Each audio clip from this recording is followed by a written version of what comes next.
In Australia's colonial years, the poorly charted Torres Strait claimed many ships and men. These waters held greater perils than the wreck-strewn reefs, the terror of cannibal headhunters. Of the many castaways who landed on the Torres Strait Islands, only a few survived. One of these cannibal isles is the legendary island of Muir. It's easy to recognize. A great cloud called by the islanders Atwa's Smoke always hangs over it. It's been there since the Dreamtime.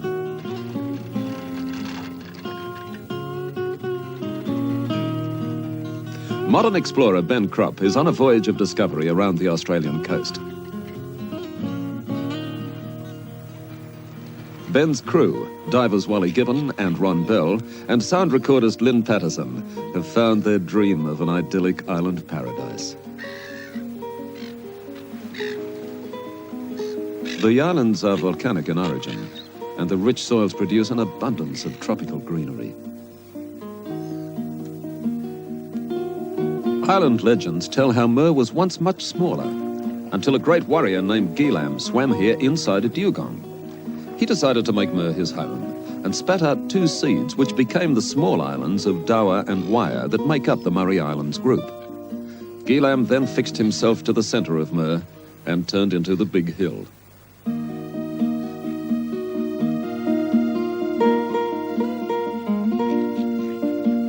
Today, the Torres Strait Islanders are a peaceful and gentle people.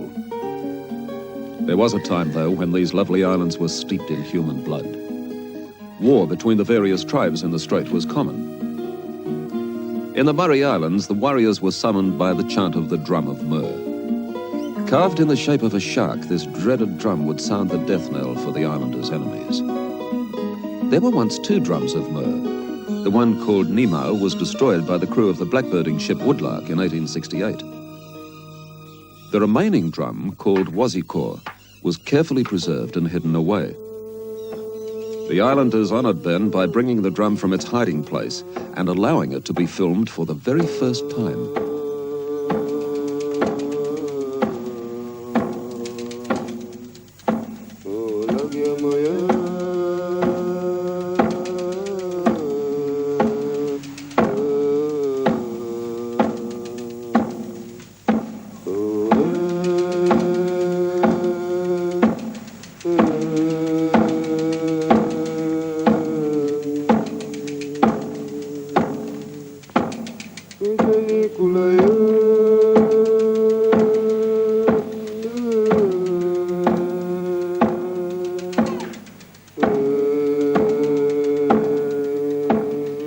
In those headhunting days, the priests of Muir would go through their elaborate ceremonies.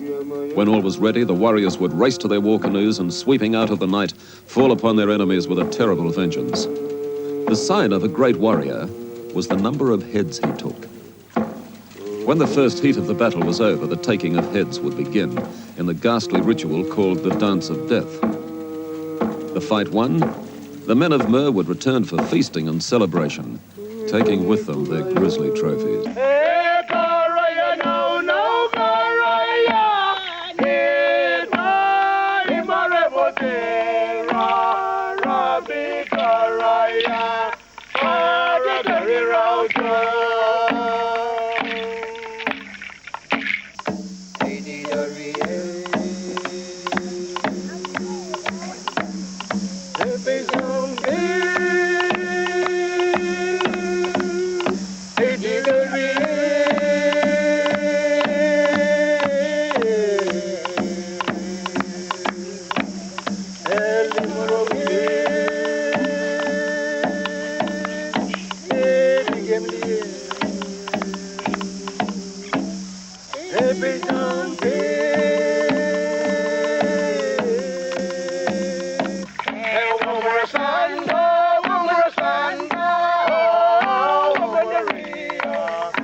The old days of war and bloodshed are gone.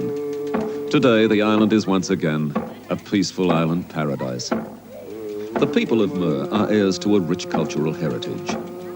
They look back on it with awe and wonder, and more than a little pride.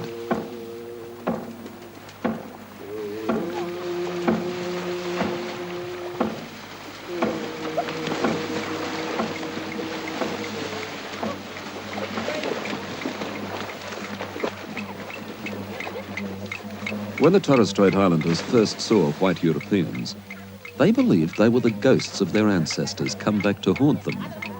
These spirits had to be killed before they destroyed the living.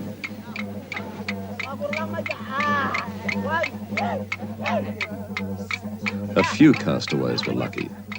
They survived because of their resemblance to an islander's lost relative.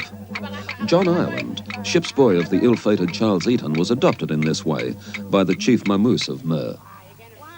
For his shipmates, their fate was a terrible torture before decapitation. Young Ireland watched terrified as the headhunters poked eyes out of living heads and ate them as tidbits in front of their victims. As such stories and legends grew, these waters became known as the Straits of Terror.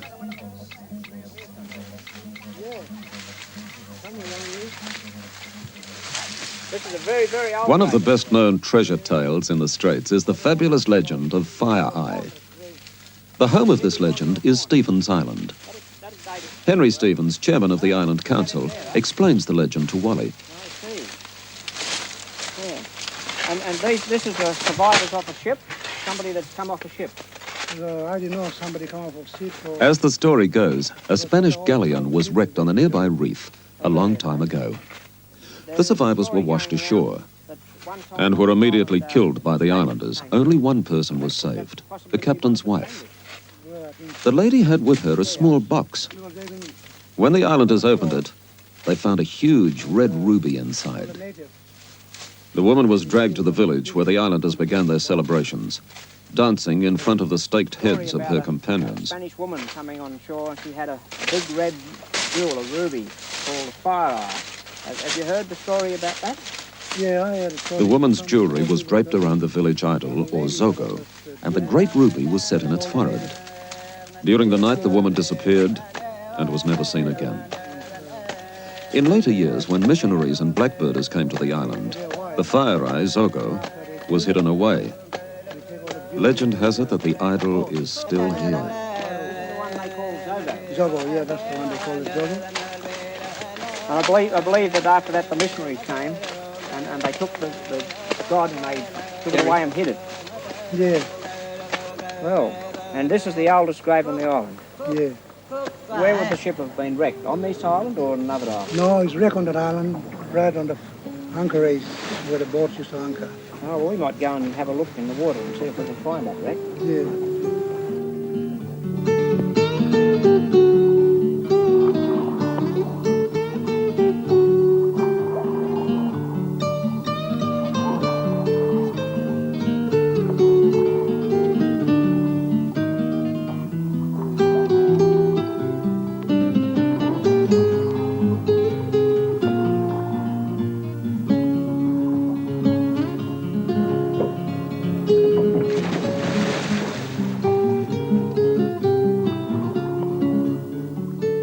As soon as I saw the wreck, I thought, uh-oh, it's not a Spanish galleon. The wreck's too recent, perhaps about the 1880s. It's a big ship, a four-masted sailing bark, probably English. I could see now just how the Spanish galleon legend was born. There is a wreck right here. The story of the treasure ruby is probably true. There are mystery graves on the island, and Henry's grandfather, who is buried here, is Spanish. It's a pity, but this Spanish galleon legend we will have to put to rest.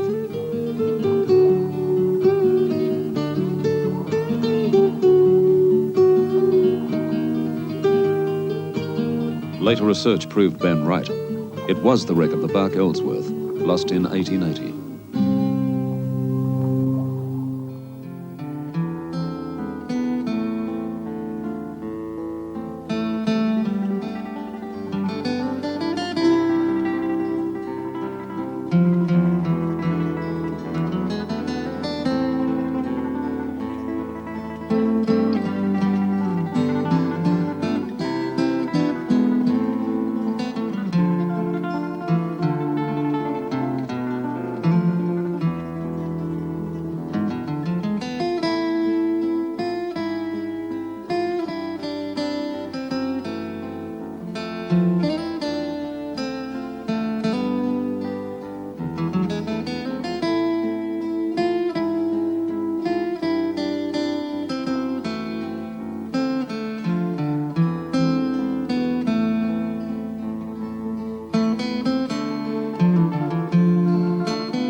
Hey, Ron, I think you've got a shark on here.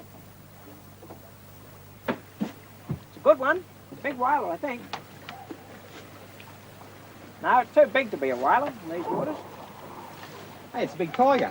Yeah, it is too big, G. Hey, good size. He's about 10 foot. What are we going to do with this? Let's get some rope and get this round the dinghy. I'll just get some of this out of the way. We won't want it all.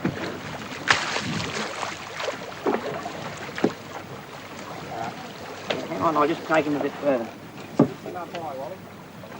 Coming up.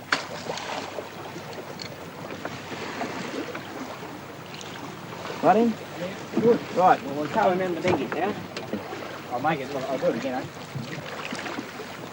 Hang on to his tail. Wait a second. Okay, whenever you Put it on like. now. Put it on as if you've just got it on. Right. Right, pull him up, Wal. Look at the size.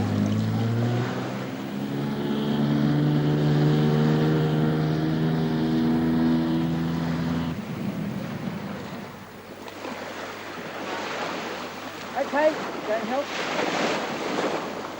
Yeah. Hey, you know what, Kristo? You like Luda ni tu? Dia gapu. Right, Gapu, daddy blue. You look now? Tinggal gila. Come on. Ben and his crew are now on York Island, further west in the Torres Strait. Oh, yeah. The islanders have a small turtle farm, and by catching the shark, Ben is helping them out. The tiger shark is the greatest predator of adult turtles. Strangely, baby turtles thrive best on a diet of shark meat. This big tiger will feed the turtle farm for several days.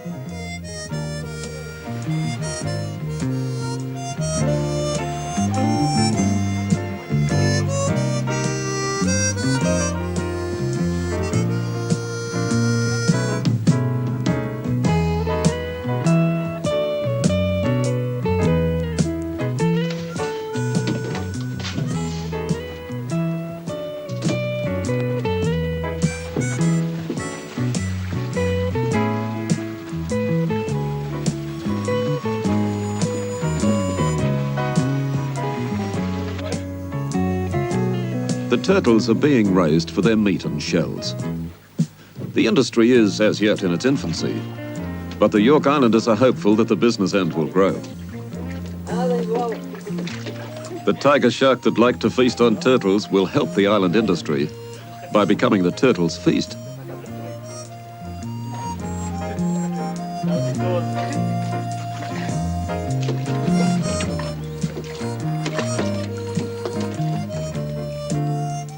Ben finds the remains of a more bloodthirsty feast, next on Islands of Hidden Skulls.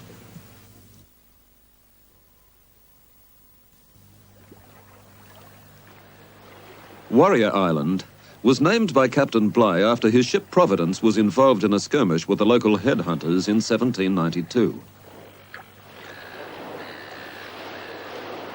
Warrior Islanders were the most feared headhunters in the Straits, and nowhere else were the skulls piled so high. Ben and his crew have come to search for some of these skulls, rumoured to be hidden on the island. In the 1860s, pearl shell was first discovered on Warrior Reefs, and white men poured in, lured by easy money. They passed on a virulent form of dysentery to the islanders, wiping out nearly half the population. The survivors left Warrior and moved to Yam Island. The headhunters often displayed their trophies on branches or sticks. The tradition still survives with some of the natives who visit the deserted island. Wally and Ben are thankful that they only use coconuts now, symbolic of the old ways.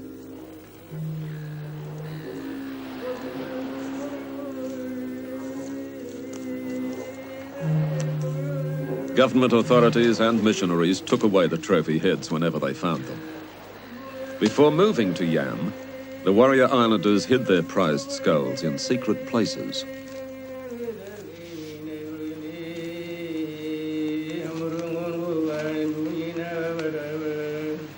Whoa!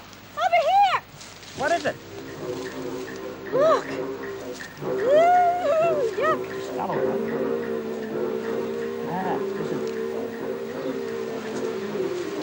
another one. Oh Probably no! a whole heap of them. They must have had a feast here.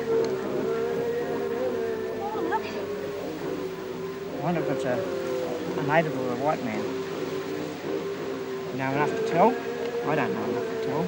I'm not sure, but it's got a fairly rounded forehead. It could be a white man. Let's have a look at the other one.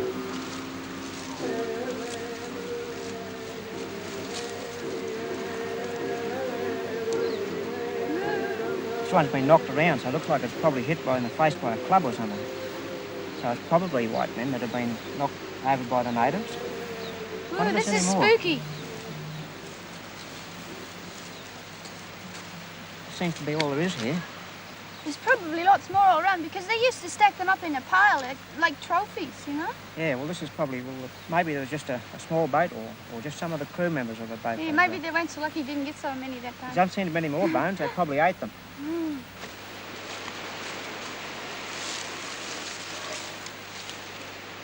Wally, over here. What have you got? More bones? Yeah, Wally, looks like the head, look. Oh, he had good teeth. Yeah. Boys on Stevens told us to look under clamshells, Wally. They said to... Yeah. Oh, look. And it's grown all around it. Been here a while, Wal. Very long time. Perhaps you need a shovel to get it out. Oh, here it comes.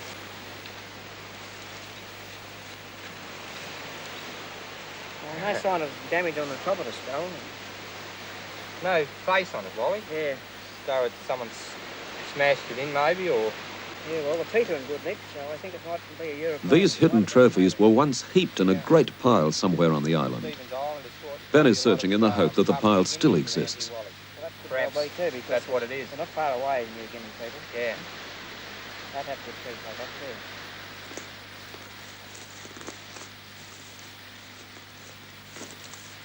This looks like a good place, Ron. There's a big tree.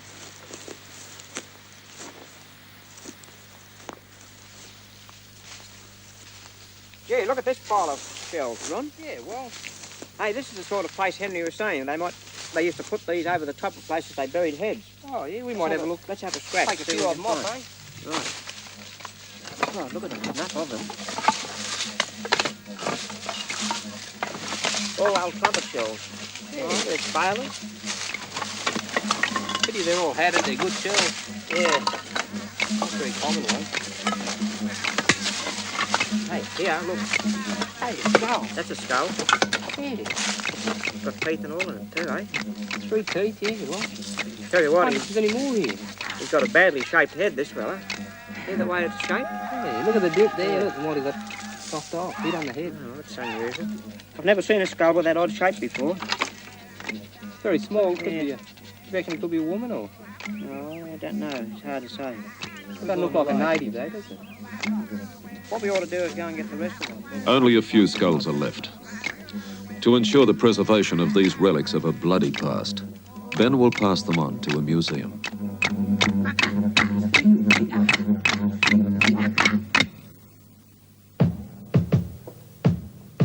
Thursday Island, off the tip of Cape York, is the administrative centre of Torres Strait. Its sheltered harbour is the crossroads for ships going in and out of the strait.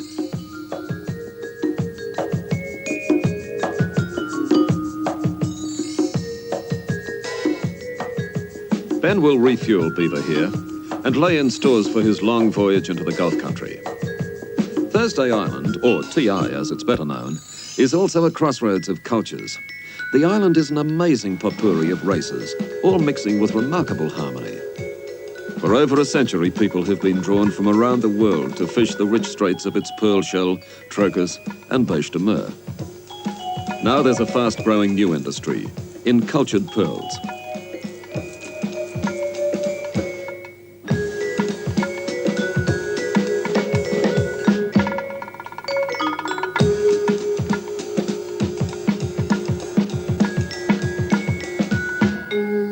Deep-sea diving is much safer than it used to be.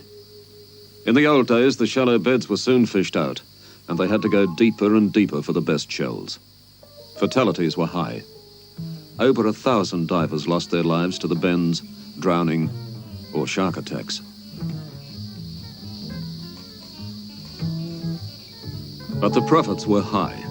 Characters with romantic names like French Joe or Yankee Ned drifted in from everywhere, some to make their fortune, and some to lie forgotten in a lonely, unnamed grave.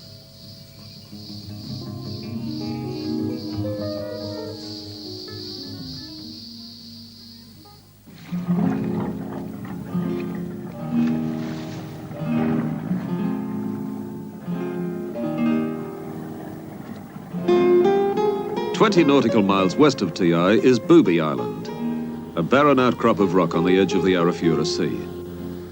Ben and his crew call here briefly on their way into the Gulf of Carpentaria.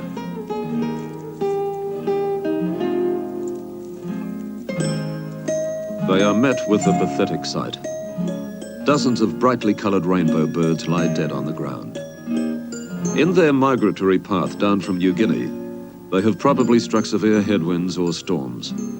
Landing right here, too exhausted to feed, they died. It's sad, but not uncommon. The island has a colourful history. It was used by witch doctors who practiced their rites here, then by fierce Malay pirates. Later, food was left in this cave to aid shipwrecked mariners. In 1833, the cave was officially made a post office. It soon became famous and was regularly used by passing ships.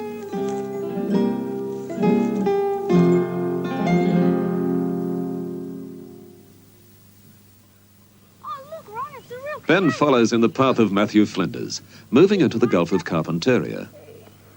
Hey, look, let's take it down and see if it works. It's got a few holes in it. I don't know whether it's made. We'll give it a try. Wait, hang on. It's not very heavy, isn't it? The mouth of the Pennefather River is a historic site. It's thought that here in 1606, the Dutch explorer William Jans became the first European to set foot in Australia. I think we get the paddles out of the dinghy, Ron. Right, I'll get all sandy. Ron and Lynn find nothing here but an old canoe, and they decide to take Scruffy the dog for a ride. Here we go. See if this thing floats. Oh, you hopping first.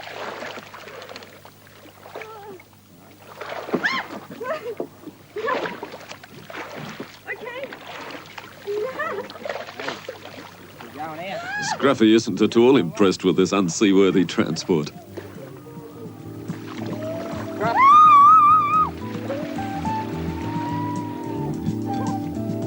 Scruffy's abandoned ship.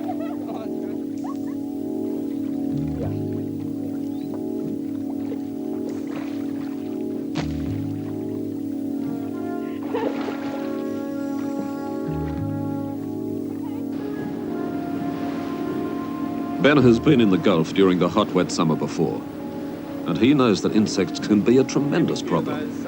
At night, they will descend on beaver in their thousands, and without screens, the boat would be literally full of them.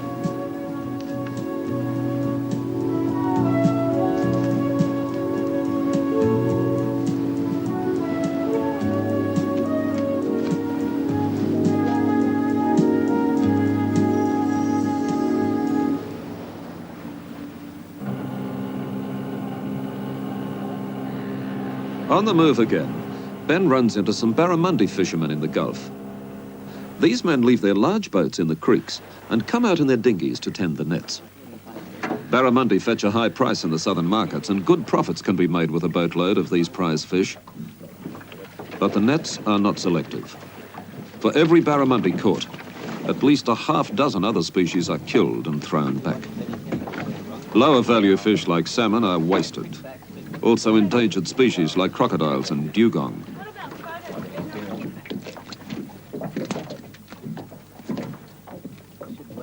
Only a few fishermen aware of the importance of the Gulf's marine life try to tend their nets constantly so that unwanted species can be removed before they die. These few, like Dave Ward, will keep everything they catch. Dave doesn't make as much money this way, but he feels that he's doing the right thing. Ironically, he seems to catch more barramundi than most.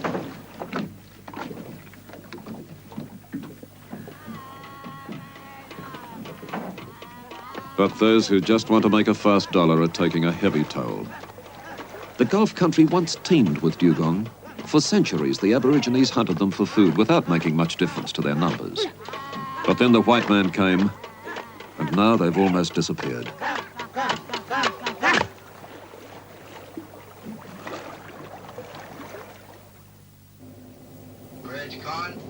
A different kind of catch entirely coming up next on Islands of Hidden Skulls. South of Weipa, Ben finds he has a front seat in a fascinating sea drama. The patrol boat, Aware, has caught a Taiwanese fishing boat trawling illegally inside Australian waters. The night before, there were 32 of these stern trawlers cruising just outside the 12-mile limit.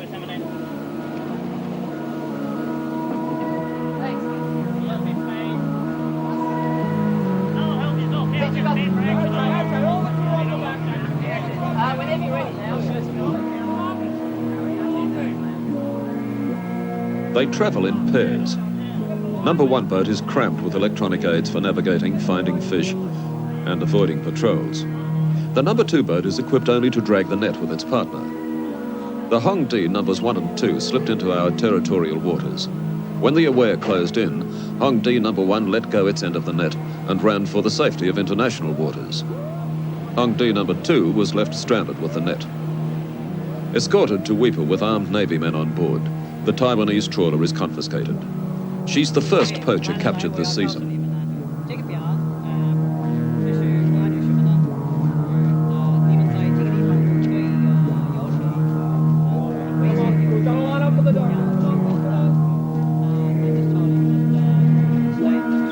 Health Department Doctor Joe Zinich checks them over for any communicable diseases.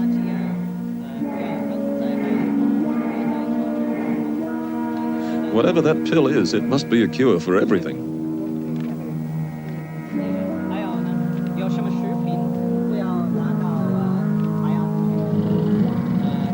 The Taiwanese catch 80,000 tons of fish a year in the Gulf, most of it illegal. This is more than the catch of the entire Australian fishing industry. The patrol boats are limited in number and face a difficult task in trying to cover the vast coastline.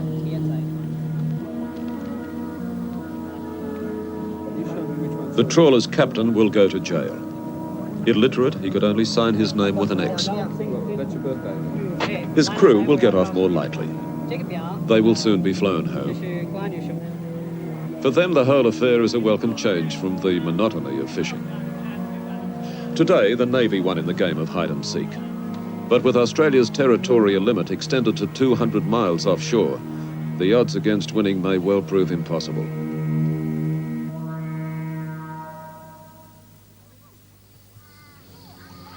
100 nautical miles south of Weipa, the Holroyd River enters the Gulf. When Ben first visited here 3 years ago, the area was uninhabited. The Aboriginal people living here now have recently returned to their traditional tribal land after years at Arakun Mission. The settlement is an experiment to see if it's possible to return to the old way of life.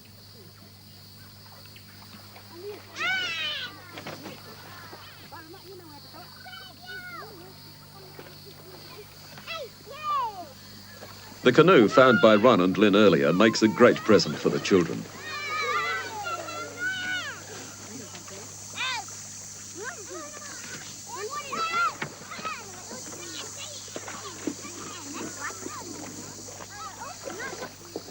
The people want to return to the old tribal ways as much as possible. After years of the white man's mission, most of the young people are learning the traditional ways for the first time.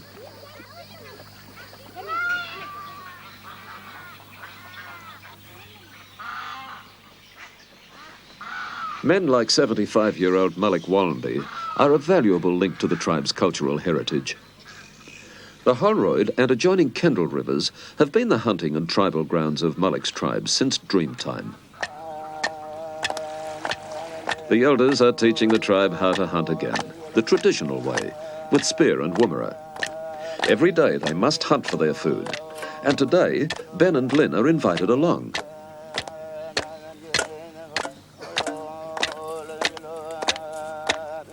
After a 3-kilometre hike, the dogs sniff wallaby. Jack Kunuta's two sons, Percy and Sailor, are inexperienced hunters. But under the old man's guidance, they will learn the skills needed for survival.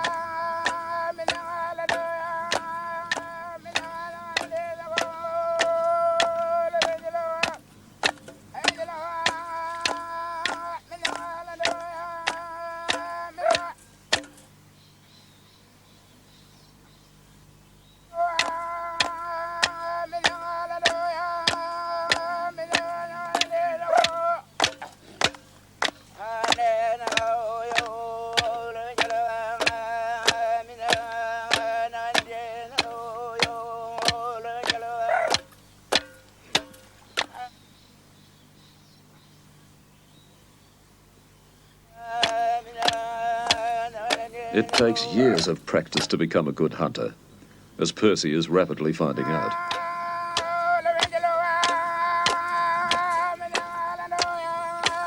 The roo won't stay still, and trees have a funny habit of getting in the way.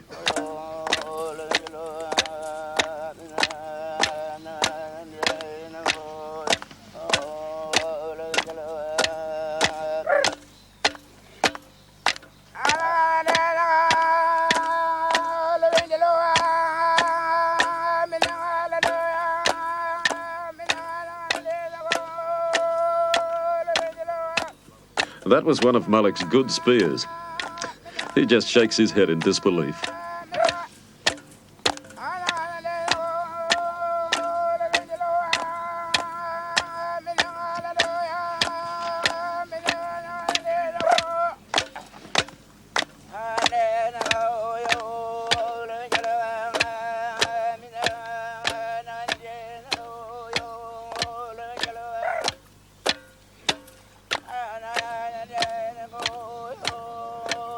Today, Sailor is top of the class.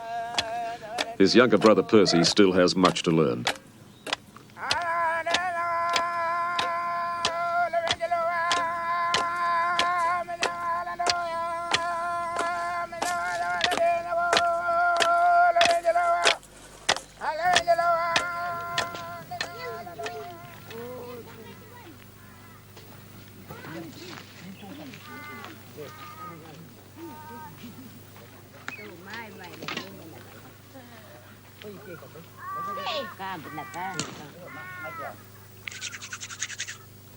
Preparations begin for cooking today's kill.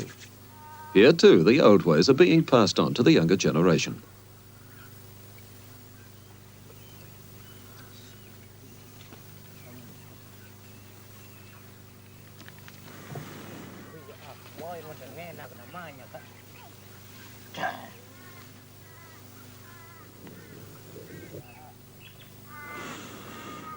A fire is built in a pit, about a half-metre deep. The wallaby is put on for a while to burn off the fur. It never worked.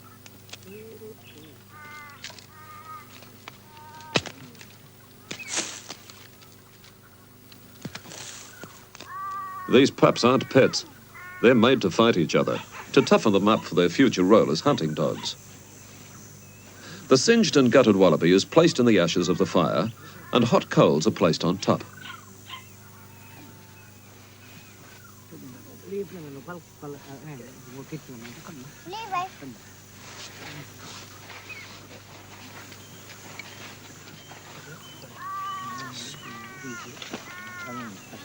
Covered first with paper bark, and then with earth. This bush oven may look primitive, but it's effective.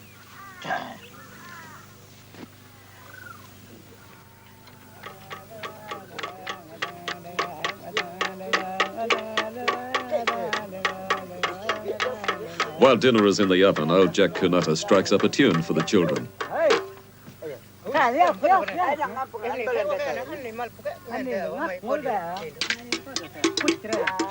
They put on an impromptu dance. The children call it Shake a Leg. The dance looks as though it might be at home in any modern disco, but it's as old as time itself.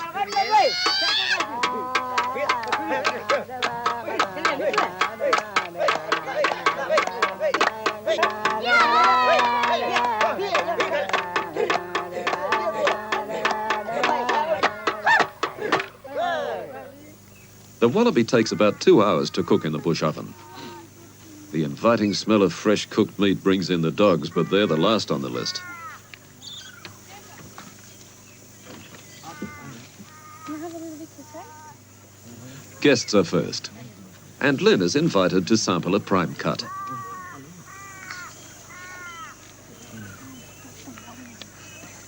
Oh, that looks good.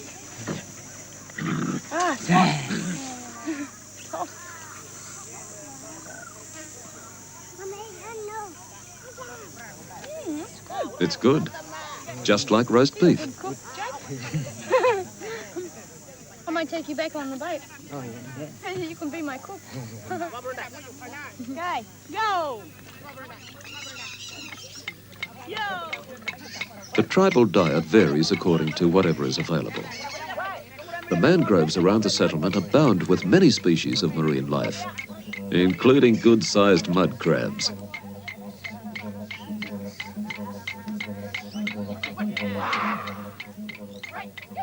They make excellent eating, but getting them into the pot can be quite a fight.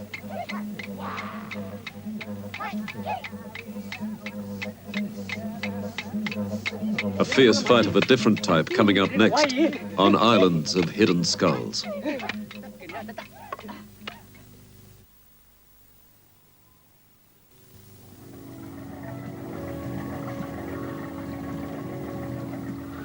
Ben wants to explore the river, so he takes Beaver about 30 kilometres upstream.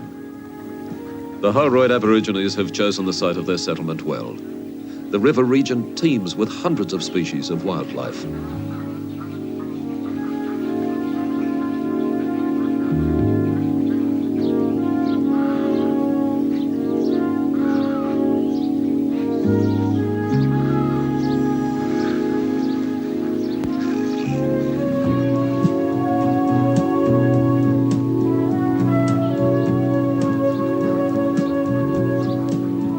The area is remote, and it's only visited occasionally by adventurers like Ben and Lynn. The most frequent visitors used to be the crocodile hunters, but the hunters drove the crocs to virtual extinction, and these days they're hard to find.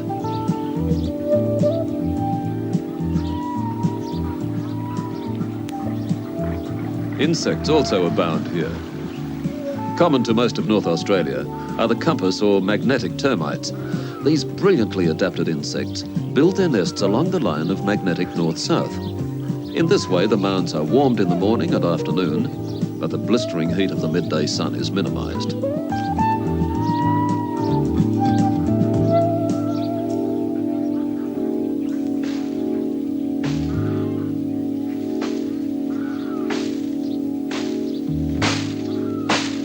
Ben has to rely on rather cruder methods to avoid the heat. January is the hottest time of the year in the Gulf, and the humidity is oppressive. Swimming can only be brief because of the many sea wasps and jellyfish at the mouth and the thought of crocodiles and giant pythons upriver. The traveller palms give some shade to Beaver's boat deck, making it more comfortable to carry out maintenance and repairs.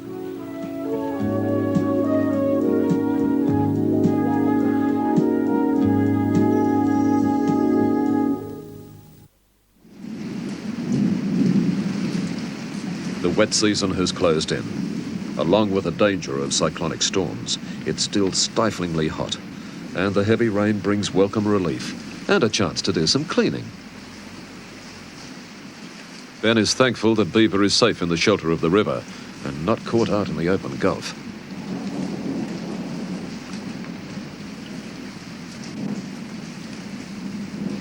At the Holroyd settlement, it's uncomfortable at times.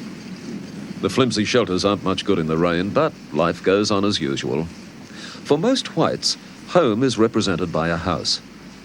But for these Aborigines, home is the land, and all it contains. In going back to the old ways, they're regaining their affinity with the land and the earth. And the rain is just part of everyday living. It's the last day of Ben's visit, and the tribe is going to put on a mock fight in his honor. The sharp-on-stick fight was once used to settle disputes within the tribe. Today it remains as a sport. The sticks are sharp, and they're tempered to hard points in the fire. The contestants in today's fight are, in this corner, the champion, Roger. In the other corner, the challenger, Percy.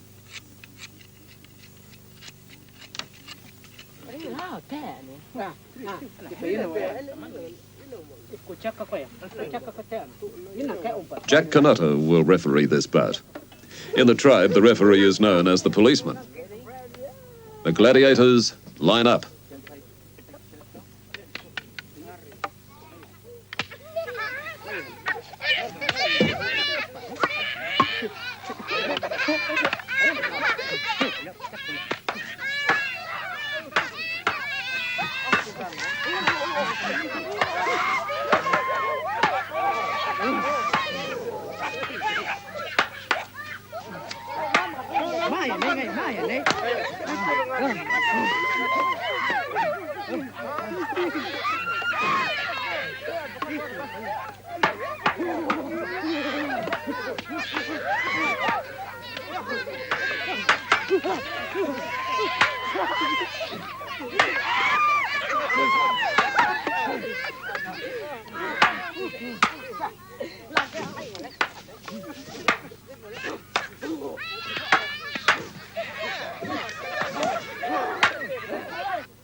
The referee declares Percy the winner.